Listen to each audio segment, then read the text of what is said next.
Assalamualaikum warahmatullahi wabarakatuh. Perkenalkan, nama saya Andi Nurwatia dari program studi pendidikan agama Islam dan dari klaster 5 di mata kuliah perencanaan pembelajaran. Kali ini saya akan menjelaskan mengenai perencanaan sumber dan bahan pembelajaran. Yang pertama yaitu sumber pembelajaran. Sumber belajar atau learning resource didefinisikan sebagai informasi yang disebarluaskan melalui berbagai media dan dapat mendukung siswa dalam belajar sebagai hasil dari kurikulum. Formatnya tidak terbatas dan dapat berupa video, audio, format perangkat lunak, atau kombinasi dari berbagai format yang dapat digunakan oleh siswa atau bahkan guru. Oleh karena itu, sumber belajar juga diartikan sebagai tempat atau lingkungan, benda dan orang yang mengandung informasi yang dapat digunakan siswa sebagai sarana untuk melakukan proses perubahan tingkah laku.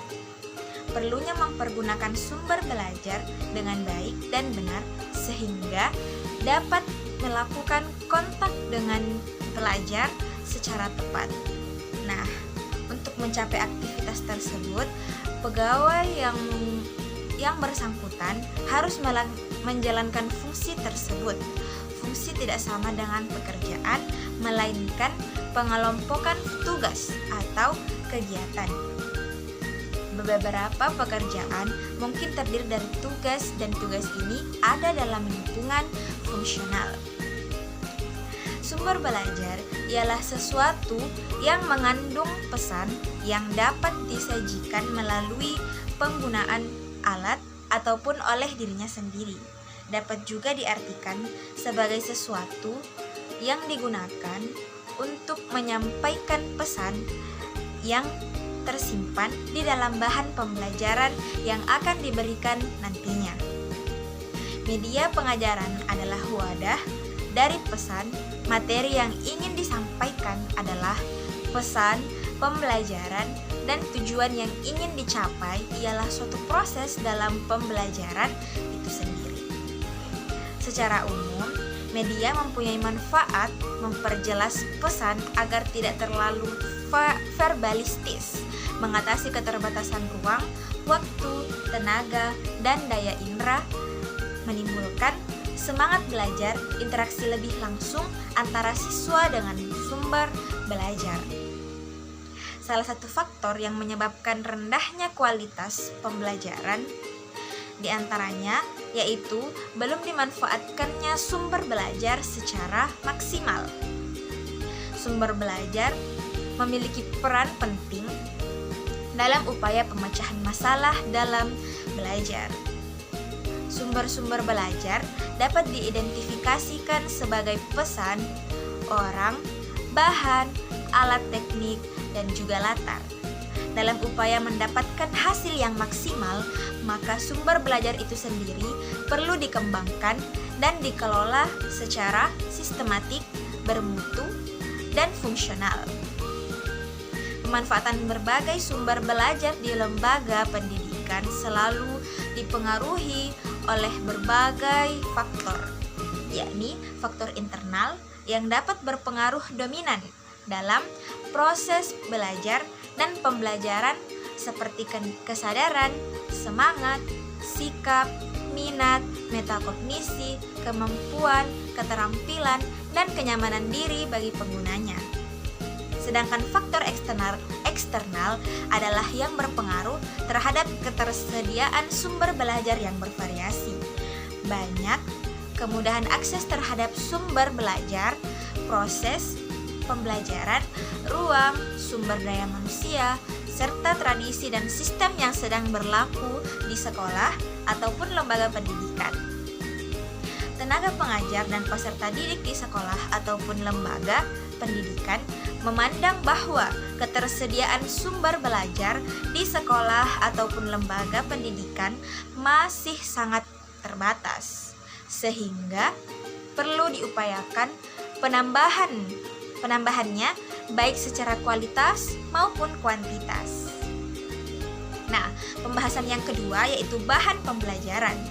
Bahan ajar ialah sebuah bentuk dari berbagai macam bentuk alat pembelajaran yang dimana akan berisikan berbagai macam bentuk pembelajaran, metode, hingga berbagai macam bentuk batasan yang bertujuan untuk melakukan pengevaluasian yang dapat dilakukan untuk pembuatan sebuah desain yang dilakukan secara sistematis dan juga akan mampu untuk menarik ke dalam sebuah rangka dalam mencapai tujuan yang diharapkan.